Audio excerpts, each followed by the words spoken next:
ഹരി ഓം. ശ്രീ ഗുരുഭ്യോ നമഃ. നമസ്തേ കുടുംബാംഗങ്ങളെ, എല്ലാവർക്കും എന്റെ വിനീതമായ നമസ്കാരം അറിയിച്ചുകൊണ്ട് ഇന്ന് നമ്മൾ ശ്രീമദ് നാരായണീയത്തിലെ 38ാമത്തെ ദശകത്തിലെ ശ്ലോകങ്ങളാണ് പാരായണം ചെയ്യുന്നത്. ആദ്യം പാരായണം, പിന്നെ അർത്ഥവും വ്യാഖ്യാനവും പറയാം. ഈ ദശകം വസന്തതിലകം എന്ന വൃത്തത്തിലാണ് രചിച്ചിട്ടുള്ളത്. ഇവിടെ 38ാമത്തെ ദശകത്തില് 1ാമത്തെ ശ്ലോകത്തിൽ കൂടി പറഞ്ഞിരിക്കുന്നത് ആനന്ദരൂപ എന്ന് പറഞ്ഞുകൊണ്ടാണ്. അതുപോലെ തന്നെയാണ് ദശകം 1 പറഞ്ഞിരിക്കുന്നത് സാന്ദ്രാനന്ദാവബോധാത്മകം എന്ന്. അത് കഴിഞ്ഞ് പിന്നെ വരുന്നത് 37ാമത്തെ ദശകത്തിൽ സാന്ദ്രാനന്ദതനോ എന്ന്. ഇവിടെ വീണ്ടും 38ാമത്തെ ദശകത്തിൽ ആനന്ദരൂപ എന്ന് വിളിച്ചുകൊണ്ടാണ്. ഇവിടെ കാരണം പറയുന്നത് കൃഷ്ണാവതാരം ആനന്ദാവതാരം തന്നെയാണ്. തന്നോട് ബന്ധപ്പെട്ടവർക്കെല്ലാം മോക്ഷം കൊടുത്തുകൊണ്ടാണ് കൃഷ്ണാവതാരം. തന്നെ കൊല്ലുവാൻ വന്ന പൂതനയ്ക്ക് പോലും മോക്ഷം കൊടുത്തുകൊണ്ടാണ്. മറ്റുള്ള അവതാരങ്ങളൊന്നും ഇതുപോലെ മോക്ഷത്തെ കൊടുത്ത അവതാരമല്ല. ഭഗവാൻ ജനിക്കുന്നത് സത്യത്തിൽ കാരാഗ്രഹത്തിലാണ്. ജനിക്കുമ്പോൾ തന്നെ അച്ഛനും അമ്മയും കാരാഗ്രഹത്തിൽ ബന്ധിക്കപ്പെട്ടിരിക്കുകയാണ്. ഒരു വിധത്തിൽ പറയുകയാണെങ്കിൽ ഭഗവാൻ ജീവിതം ജനിക്കുമ്പോൾ തന്നെ ദുരിതങ്ങൾ നിറഞ്ഞതാണ്. ഭഗവാൻ രാജ്യം മുഴുവനും ഭരിച്ച് രാജാവിനെ പോലെ കഴിയേണ്ട ആളായിരുന്നു.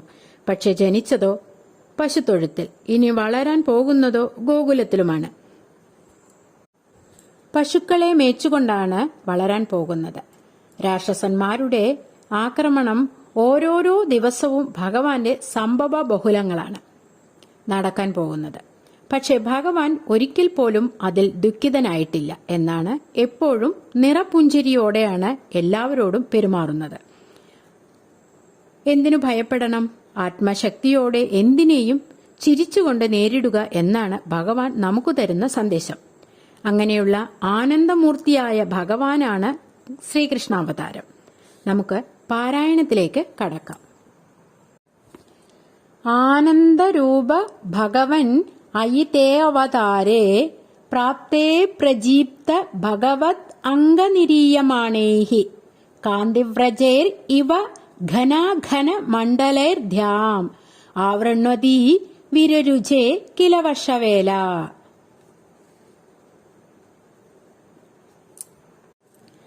ആനന്ദരൂപായ നമഃ.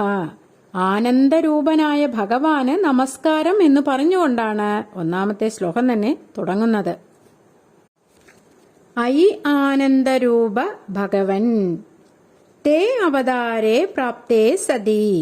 അല്ലയോ ആനന്ദമൂർത്തിയായ ഗുരുവായൂരപ്പ, നിൻ തിരുവടിയുടെ അവതാരകാലമടുത്തപ്പോൾ പ്രദീപ്തഭവതംഗനിരീയമാണേഹി കാന്തിവ്രജൈഹി ഇവ.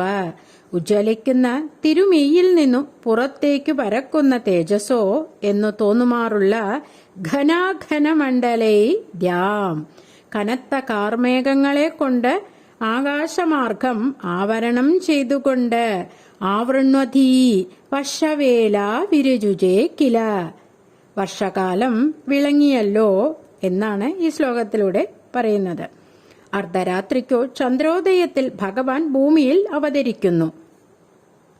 അല്ലയോ ആനന്ദസ്വരൂപനായ ഭഗവൻ, അങ്ങയുടെ അവതാരം അടുത്തിരിക്കുന്ന സമയത്തിൽ തേജോമയനായ അങ്ങയുടെ ശരീരത്തിൽ നിന്ന് ഉത്ഭവിക്കുന്ന ശോഭയുടെ സമൂഹങ്ങളോ എന്ന് സംശയം തോന്നിക്കുന്ന മേഘജാലങ്ങളാൽ ആകാശത്തെ മറച്ചുകൊണ്ടുള്ള വർഷത്തേക്കു പ്രകാശിച്ചുവല്ലോ.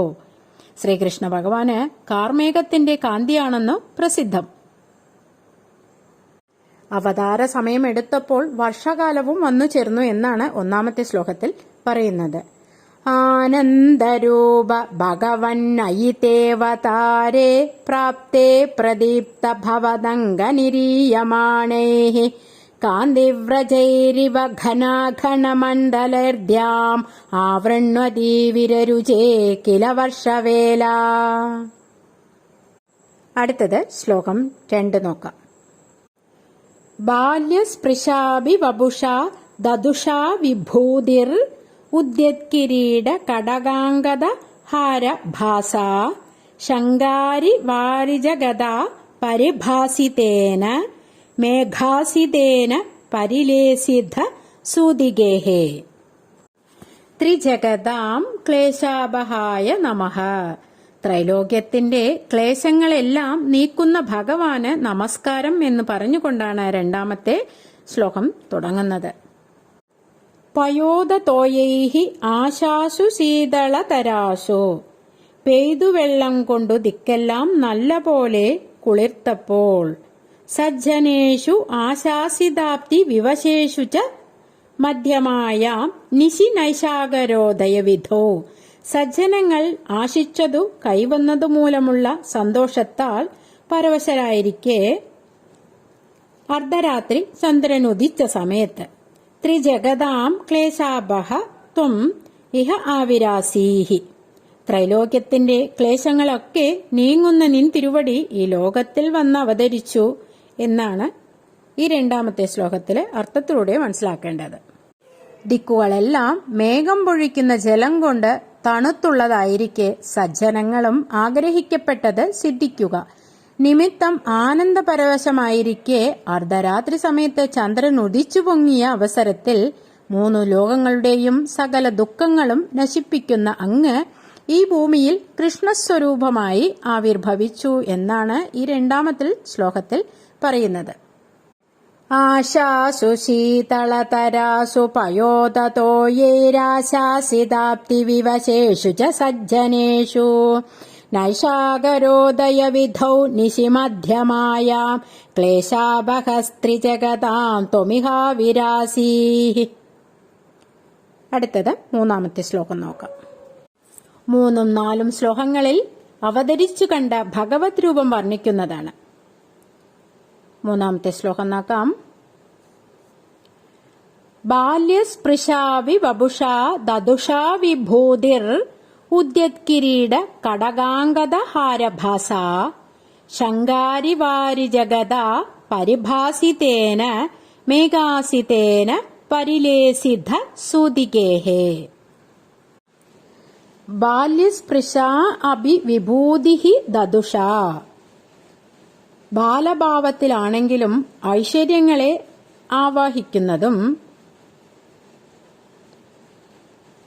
ആവഹിക്കുന്നതും ഉദ്യത് കിരീട കടകാംഗദഹാരഭാസ. കിരീട കടകാംഗദഹാരങ്ങളോടെ കാന്തി കലർന്നിരിക്കുന്നതും ശങ്കാരിവാരി ജഗദ പരിഭാസിതേന. ശംഖചക്ര പത്മഗതകളാൽ 4 ഭാഗത്തും കാന്തി വിതറുന്നതും മേഘാസിതേന വപുഷ ത്വം സൂതിഗേഹേ പരിലേസിദ്ധ. മേഘശ്യാമളവുമായ തിരുമേനിയെ കൊണ്ട് നിൻ തിരുവടി ഈറ്റില്ലത്തിൽ പ്രകാശം പരത്തി വിലസി. ബാലഭാവം സ്ഫുരിക്കുന്നതെങ്കിലും ഐശ്വര്യങ്ങളെ ധരിച്ചിട്ടുള്ളതും പുറത്തേക്ക് ശോഭിക്കുന്ന കിരീടം, വളകൾ, അംഗങ്ങൾ, മുത്തുമാലകൾ എന്നിവയുടെ കാന്തിയോടു കൂടിയതും ശംഖം, ചക്രം, പത്മം, ഗദ എന്നിവയാൽ ശോഭിക്കുന്നതും മേഘത്തിന്റെ ശ്യാമവർണം കലർന്നതുമായ ശരീരം കൊണ്ട് പ്രസവഗൃഹത്തിൽ അങ്ങ് ശോഭിച്ചു. മനുഷ്യ ശരീരത്തിന്റെ രൂപം ധരിച്ചവനാണെങ്കിലും അവതാര സമയത്ത് കൃഷ്ണൻ മഹാവിഷ്ണുവിന്റെ ചിഹ്നങ്ങളെല്ലാം ധരിച്ചിരുന്നു. അതിനാലാണ് ഭാഗവതത്തിൽ തമദ്ഭുതം ബാലകം എന്ന് വിശേഷിപ്പിച്ചിരിക്കുന്നത്. ബാല്യസ്പൃശാഭിവപുഷാ ദദുഷാ വിഭൂതിരുദ്യത് കിരീട കടകാംഗദഹാരഭാസ ശങ്കാരിവാരി ജഗദ പരിഭാസിതേന മേഘാസിതേന പരിലേസിത സൂതിഗേഹേ. അടുത്തത് 4ാമത്തെ ശ്ലോകം. വക്ഷസ്ഥലി സുഖനിലീന വിലാസിലക്ഷ്മീ മന്ദാക്ഷലക്ഷിത കടാക്ഷ വിമോക്ഷഭേദൈഃ തന്മന്ദിരസ്യ ഖല കംസകൃതാം അലക്ഷ്മീം ഉന്മാർജയൻ ഇവ വിരേജിത വാസുദേവ. സുഖനിലീന വിലാസിലക്ഷ്മീ വക്ഷസ്ഥലായ നമഃ. സുഖമായിട്ട് മാർത്തടത്തിൽ ലയിച്ചിരുന്നു വിലസുന്ന ലക്ഷ്മീദേവിയോടുകൂടിയ ഭഗവാന് നമസ്കാരം. ലക്ഷ്മീമന്ദാക്ഷ കടാക്ഷ വിമോക്ഷഭേദൈഃ ഖലകം സകൃതാം അലക്ഷ്മീം ഉന്മാർജയൻ വിരാജിതായ നമഃ. ലക്ഷ്മീദേവിയുടെ ലജ്ജയോടുകൂടിയ കടാക്ഷ വിക്ഷേപ വിശേഷങ്ങളെ കൊണ്ട് കംസന്റെ ദുഷ്ടതയാൽ സംഭവിച്ച അശ്രീകരങ്ങളാകെ അടിച്ചുവാരിക്കളഞ്ഞ് വിരാജിക്കുന്ന ഭഗവാന് നമസ്കാരം എന്ന് പറഞ്ഞുകൊണ്ടാണ് 4-ാമത്തെ ശ്ലോകം തുടങ്ങുന്നത്. വസുദേവരുടെ അനുഭൂതി വിവരിക്കുകയാണ് ഈ ശ്ലോകത്തിൽ. അല്ലയോ വസുദേവപുത്രനായ ഭഗവൻ, മാറിടത്തിൽ സുഖമായി ലയിച്ച് വിലസുന്ന മഹാലക്ഷ്മിയുടെ ലജ്ജയോടുകൂടിയിട്ടുള്ള കടക്കണ്ണോട്ടങ്ങളുടെ വിശേഷതകൾ കൊണ്ട് ആസൂതികാഗൃഹത്തിൽ ദുഷ്ടനായ കംസനാൽ ഉണ്ടാക്കപ്പെട്ട അശ്രീകരങ്ങളെ മാച്ചുകളയുവാൻ ശ്രമിക്കുന്നവനോ എന്ന് തോന്നുമാറ് അങ്ങ് വിരാജിച്ചു. കാരാഗ്രഹമായി മാറ്റുക നിമിത്തം കംസനാൽ ഐശ്വര്യം നശിപ്പിക്കപ്പെട്ട ആസൂതികാഗൃഹം ഭഗവാന്റെ മാറിടത്തിൽ പരിലസിക്കുന്ന ലക്ഷ്മീദേവിയുടെ കടാക്ഷവീക്ഷണത്താൽ വീണ്ടും ഐശ്വര്യപൂർണമായി തീർന്നു എന്നാണ് 4-ാമത്തെ ശ്ലോകത്തിൽ പറയുന്നത്. വക്ഷസ്ഥലീ സുഖനിലീന വിലാസി ലക്ഷ്മീ മന്ദാക്ഷലക്ഷിത കടാക്ഷ വിമോക്ഷ ഭേദൈഃ തന്മന്ദിരസ്യ ഖലകംസ കൃതാമലക്ഷ്മീം ഉന്മാർച്ചയന്നിവ വിരേജിത വാസുദേവ. ഇനി 5-ാമത്തെ ശ്ലോകം നോക്കാം. ശൗരീസ്തു ധീരമുനിമണ്ഡല ചേതസോ അഭി ദൂരസ്ഥിതം വപുർ ഉദീക്ഷ്യ നിജേക്ഷണാഭ്യാം ആനന്ദബാഷ്പ പുളഗോദ്ഗമ ഗദ്ഗദാർദ്രഃ തുഷ്ടാവാ ദൃഷ്ടി മകരന്ദ രസം ഭവന്തം. ശൗരി തു ധീരമുനിമണ്ഡല ചേതസോ അഭി ദൂരസ്ഥിതായ വപുഷേ നമഃ. മുനിമാരുടെ സമാധിക്ക് പോലും വിഷയമല്ലാത്ത ദൂരസ്ഥിതമായ പൂവുടലോടുകൂടിയ ഭഗവാന് നമസ്കാരം എന്ന് പറഞ്ഞുകൊണ്ടാണ് 5-ാമത്തെ ശ്ലോകം തുടങ്ങുന്നത്. നിജേക്ഷണാഭ്യാം ഉദീക്ഷ്യ ആനന്ദബാഷ്പ പുളഗോദ്ഗമ ഗദ്ഗദാദ്രഃ. തന്റെ 2 കണ്ണുകളും നിറയെ കണ്ട് സന്തോഷാശ്രു രോമാഞ്ചം തൊണ്ടയിടർച്ച തുടങ്ങിയ സാസ്തിക ഭാവങ്ങളോടെ ദൃഷ്ടിമകരന്ദരസം ഭവന്തം തുഷ്ടാവ വസുദേവ സ്തുതിഹി. കണ്ണിനു തേൻകുഴമ്പായ നിൻ തിരുവടിയെ വാഴ്ത്തി സ്തുതിച്ചു എന്നാണ് പറയുന്നത്. കഴിഞ്ഞ ശ്ലോകത്തിൽ ഭഗവാന്റെ മാറിടത്തില് പരിലസിച്ചിരുന്ന ലക്ഷ്മീദേവിയുടെ കടാക്ഷവീക്ഷണത്തിൽ വീണ്ടും ഐശ്വര്യപൂർണമായി തീർന്നു എന്നാണ് പറഞ്ഞിരുന്നത്. ശൂരസേന പുത്രനായ വസുദേവരാകട്ടെ ധീരന്മാരായ മഹർഷിമാരുടെ മനസ്സിനു പോലും ദൂരസ്ഥിതി ചെയ്യുന്നതായ അങ്ങയുടെ ശരീരത്തെ തന്റെ നേത്രങ്ങൾ കൊണ്ട് കണ്ടിട്ട് കണ്ണുകൾക്ക് പൂന്തേനായ അങ്ങയെ ആനന്ദം കൊണ്ടുണ്ടായ കണ്ണുനീർ, രോമാഞ്ചം, തൊണ്ടയിടർച്ച ഇവയിൽ ചേർന്നതായി സ്തുതിച്ചു. മഹർഷിവര്യന്മാർക്ക് മനസ്സിനു പോലും എളുപ്പത്തിൽ ഗോചരമല്ലാത്ത ഭഗവത് രൂപം മനുഷ്യനായ തന്റെ മാംസചക്ഷുഷുകൾക്ക് അടുത്തു കാണാൻ കഴിഞ്ഞതിൽ വസുദേവന് എന്തെന്നില്ലാത്ത ആനന്ദം അനുഭവപ്പെട്ടു. ആ ആനന്ദം കണ്ണുനീരായും രോമാഞ്ചമായും ഗദ്ഗദമായും ബഹിർഗമിച്ചു. അദ്ദേഹം ഭഗവാനെ ഗദ്ഗദത്തോടെ സ്തുതിച്ചു എന്നാണ് ഈ ശ്ലോകത്തിൽ പറയുന്നത്.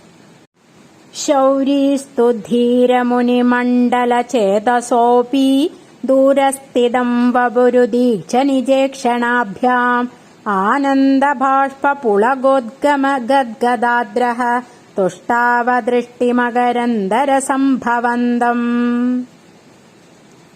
അടുത്തത് 6-ാമത്തെ ശ്ലോകം നോക്കാം. ദേവ പ്രസീദ പരപൂരുഷ താപവല്ലീ നിർലൂനിദാത്ര സമനേത്ര കലാവിലാസിൻ ഗേധാൻ അഭാഗുരു കൃപാഗുരുഭി കടാക്ഷൈർ ഇത്യാദി തേന മുദിതേന ചിരം നുദോഭൂഹു. ഹേ പരപുരുഷ, ദേവ പ്രസീദ, അല്ലേ പരബ്രഹ്മമൂർത്തിയായ ഭഗവാനെ പ്രസാദിക്കണേ എന്നാണ് ഈ 6-ാമത്തെ ശ്ലോകത്തിൽ പറയുന്നത്. ഹേ താപവല്ലി നിർലൂനിതാത്ര സമനേത്ര കലാവിലാസിൻ. ദുഃഖവള്ളിയറുക്കുന്ന വാളുപോലെ വിളങ്ങുന്ന കടാക്ഷഭംഗി കൊണ്ടു വിലസുന്നവനെ. കൃപാഗുരുഭിഃ കടാക്ഷൈഃ ഗേദാൻ അപാകുരു.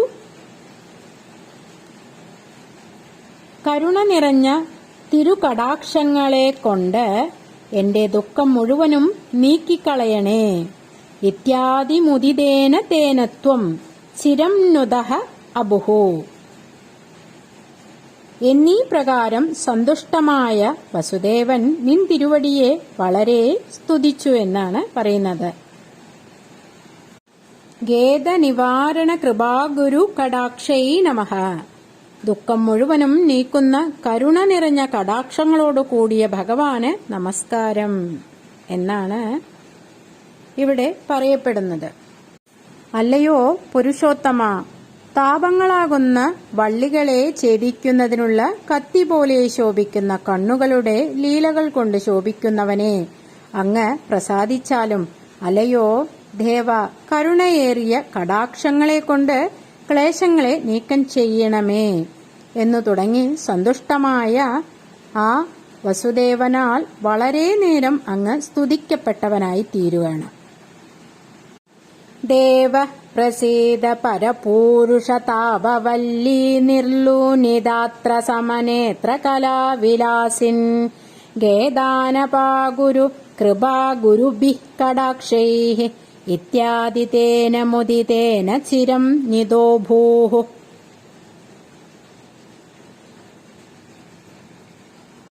ഇനി ഏഴാമത്തെ ശ്ലോകം നോക്കാം.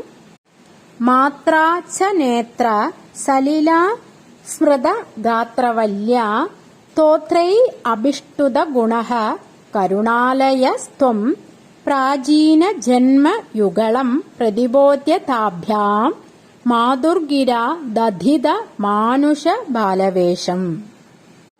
നേത്ര സലിലാസ്തൃത ഗാത്രവല്യ ദേവകീദേവ്യാ സ്തുതായ അഭിഷ്ടുത ഗുണായ നമഃ. സന്തോഷാശ്രുക്കളാൽ ആറാടിയ ദേവകീദേവിയാൽ സ്തുതിക്കപ്പെട്ട ഗുണങ്ങളോടുകൂടിയ ഭഗവാന് നമസ്കാരം എന്ന് പറഞ്ഞുകൊണ്ടാണ് ഏഴാമത്തെ ശ്ലോകം തുടങ്ങുന്നത്. സ്തോത്രൈ അഭിഷ്ടുത ഗുണഃ കരുണാലയഃ ത്വം. വാഴ്ത്തി തുതിച്ച ഗുണങ്ങളോടുകൂടിയ ദയാമയനായ അവിടുന്ന് താഭ്യാം പ്രാചീന ജന്മയുഗളം പ്രതിബോധ്യ. അച്ഛനും അമ്മയ്ക്കും അവരുടെ കഴിഞ്ഞുപോയ 2 ജന്മങ്ങളിലുണ്ടായ കാര്യം വിവരിച്ചു ബോധ്യപ്പെടുത്തിയിട്ട് മാതുഹു ഗിര മാനുഷ ബാലവേഷം ദദിത. അമ്മയുടെ അപേക്ഷയനുസരിച്ച് ദിവ്യരൂപം മാറ്റി മനുഷ്യ ശിശുരൂപം അവലംബിച്ചു. പ്രാചീന ജന്മയുഗളത്തില് 1 പൃശ്നിസുത തപസ്സുകളുടെ പുത്രൻ പൃശ്നിഗർഭനായും 2 അതിഥി കശ്യപന്മാരുടെ പുത്രൻ വാമനനായും ജനിക്കുകയാണ്. സ്വയംഭൂ മന്വന്തരത്തിൽ സുതതപസ് എന്ന പ്രജാപതി പൃശ്നി എന്ന പത്നിയോടുകൂടി ഭഗവത് സേവ ചെയ്തു. പ്രസന്നനായ ഭഗവാനോട് അവിടുത്തെ പോലുള്ള ഒരു മകൻ ഉണ്ടാകണമെന്നു 3 പ്രാവശ്യം വരം ചോദിച്ചു. മറ്റൊരു ഭഗവാനു തുല്യനായിട്ടല്ലാത്തതിനാൽ ഭഗവാൻ തന്നെ അവരുടെ പുത്രനായി അവതരിച്ചു. അന്ന് പൃശ്നിഗർഭൻ എന്നായിരുന്നു നാമധേയം. 3 പ്രാവശ്യം വരം ചോദിച്ചതുകൊണ്ട് 3 ജന്മത്തിൽ ഇങ്ങനെ അവതാരം വേണ്ടിവന്നു. 2ാമത്തെ ജന്മമാണ് വാമനാവതാരം. ഈ കൃഷ്ണാവതാരം 3ാമത്തെയും. കംസന്റെ ദൃഷ്ടിയിൽ നിന്ന് ഒളിപ്പിക്കുന്നതിനു ഭഗവാന്റെ നിർദ്ദേശമനുസരിച്ച് ഉണ്ണികൃഷ്ണനെ ഗോകുലത്തിലേക്ക് കൊണ്ടുപോകുവാൻ വസുദേവൻ തയ്യാറാവുകയാണ്. ആനന്ദബാഷ്പം കൊണ്ട് മൂടിയ മനോഹരമായ ശരീരത്തോടുകൂടിയ മാതാവായ ദേവകിയാലും സ്തോത്രങ്ങൾ കൊണ്ട് നന്നായി സ്തുതിക്കപ്പെട്ട ഗുണങ്ങളോടുകൂടിയവനും കരുണാസമുദ്രമായ അങ്ങ് മാതാപിതാക്കന്മാരോടുമായി മുമ്പായിട്ടുണ്ടായിരുന്ന മാതാപിതാക്കന്മാരോടായി മുമ്പുണ്ടായിരുന്ന 2 ജന്മങ്ങളെപ്പറ്റി ബോധമുണ്ടാക്കി കൊടുത്തിട്ട് അമ്മയുടെ വാക്കനുസരിച്ച് മനുഷ്യ ശിശുവിന്റെ രൂപത്തെ ധരിച്ചു. സ്വയംഭൂ മന്വന്തരത്തിൽ വസുദേവൻ സുതതപസ് എന്ന പേരിലും ദേവകീ പൃഷ്ണി എന്ന പേരിലും ജനിച്ച് കഠിന തപസ്സുകൊണ്ട് ഭഗവാനെ പ്രസാദിച്ചു. ഭഗവാൻ പൃഷ്ണിഗർഭൻ എന്ന പേരിൽ അവരുടെ പുത്രനായി അവതരിച്ചു. പിറ്റത്തെ ജന്മത്തിൽ അവർ യഥാക്രമം കശ്യപനും അതിഥിയുമായിരുന്നു. ഭഗവാൻ അവരുടെ പുത്രനായ ഭാമനായി അവതരിച്ചു. ഇവയാണ് പണ്ടത്തെ 2 ജന്മങ്ങൾ. അടുത്തതായിട്ട് 8ാമത്തെ ശ്ലോകം. ത്വത് പ്രേരിതസ്തനു നന്ദ തനുജയാത്തെ വ്യത്യാസം ആരചയിതും സഹി ശൂരസൂനുഹു ത്വാം ഹസ്തയോർ അധൃത ചിത്തവിധാര്യം ആര്യൈർ അംബോരുഹസ്ത കളഹംസ കിശോരരമ്യം. തദനു സഹ ഹി ശൂരസൂനുഹു ത്വത്പ്രേരിതഃ. അനന്തരം ശൂരസേനപുത്രനായ വസുദേവനാകട്ടെ നിൻ തിരുവടിയുടെ പ്രേരണയനുസരിച്ച് നന്ദതനുജയാ തേ വ്യത്യാസം ആരചയിതും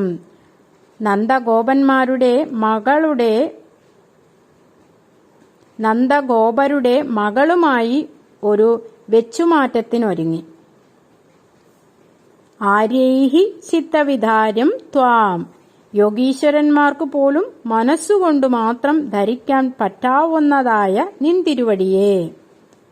ഹസ്തയോഹോ അംബോരുഹസ്ത കളഹംസ കിശോരരമ്യം അദ്രഥ. 2 കൈകളുമായി താമരപ്പൂവിലെ കളഹംസ ശിശുവിനെ പോലെന്ന പോലെ കളഹംസ ശിശുവിനെ എന്ന പോലെ ആകർഷകമാകും വണ്ണം എടുത്തു. ശൂരസേനന്റെ പുത്രൻ.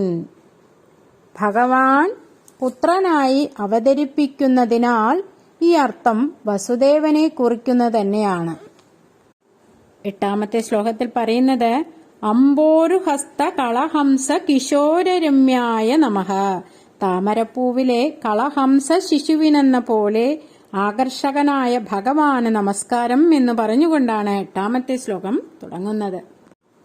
അനന്തരം അങ്ങയാൽ പ്രേരിതനായ ആ വസുദേവൻ നന്ദഗോപരുടെ പുത്രിയുമായി മാറ്റിക്കിടത്തുവാനായി ശ്രേഷ്ഠജനങ്ങളാൽ ഹൃദയകമലത്തിൽ ധരിക്കപ്പെടേണ്ടവനായ അങ്ങയെ താമരപ്പൂവിൽ സ്ഥിതി ചെയ്യുന്ന കളഹംസ ശിശു എന്ന പോലെ മനോഹരമാക്കും വണ്ണം കൈകളിൽ എടുത്തു.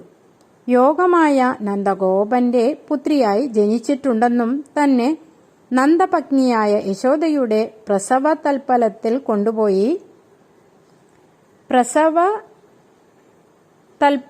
കൊണ്ടുപോയി കിടത്തി. ആ ശിശുവിനെ കൊണ്ടുവന്ന് ദേവകിയുടെ സമീപത്ത് കിടത്തണമെന്നും ഭഗവാൻ വസുദേവരോട് ആവശ്യപ്പെടുന്നു. അപ്രകാരം ഭഗവാനെ കയ്യിലെടുത്ത് വസുദേവൻ നന്ദവ്രജത്തിലേക്കു പുറപ്പെടുകയാണ്. ത്വത്പ്രേരിതസ്തനു നന്ദതനുജയാത്തെ വ്യത്യാസമാരചയിതും സഹിശൂരസൂനുഃ ത്വാം ഹസ്തയോരധൃതഃ ചിത്തവിധാര്യമാര്യൈഃ അംഭോരുഹസ്ത കളഹംസ കിശോരരമ്യം. ശ്ലോകം 9 നോക്കാം. ജാതാ തദാ പശുപ സത്മനി യോഗനിദ്ര നിദ്രാവിമുദ്രിതം അധാകൃത പൗരലോകം ത്വത്പ്രേരണ കിമിഹ ചിത്രം അചേതനൈർയത് ദ്വാരൈഃ സ്വയം വെഗടി സംഘടിതൈഃ സുഗാഢം. 9ാമത്തെ ശ്ലോകം ഭഗവാൻ മായയുടെ മഹിമ വെളിവാക്കുകയാണ്. അധ തഥാ ത്വത്പ്രേരണാത്. അനന്തരം അപ്പോൾ ഭഗവത് പ്രേരണയാൽ പശു സത്മനി ജാത. അമ്പാടിയിൽ അവതരിച്ച മായാ ഭഗവതി. യോഗനിദ്ര പൗരലോകം നിദ്രാവിമുദ്രിതം. പുരവാസികളെ മുഴുവൻ ഗാഢമായ ഉറക്കത്തിലാഴ്ത്തി. ഇഹ കിം ചിത്രം. ഇവിടെ അത്ഭുതത്തിന് ഒട്ടും അവകാശമില്ല. യത് സുഗാഠം സംഘടിതൈഹി എന്തെന്നാൽ മുറുകെ ബന്ധിച്ചിരുന്ന ചേതനൈഹി ദ്വാരൈഹി സ്വയം വെഗടി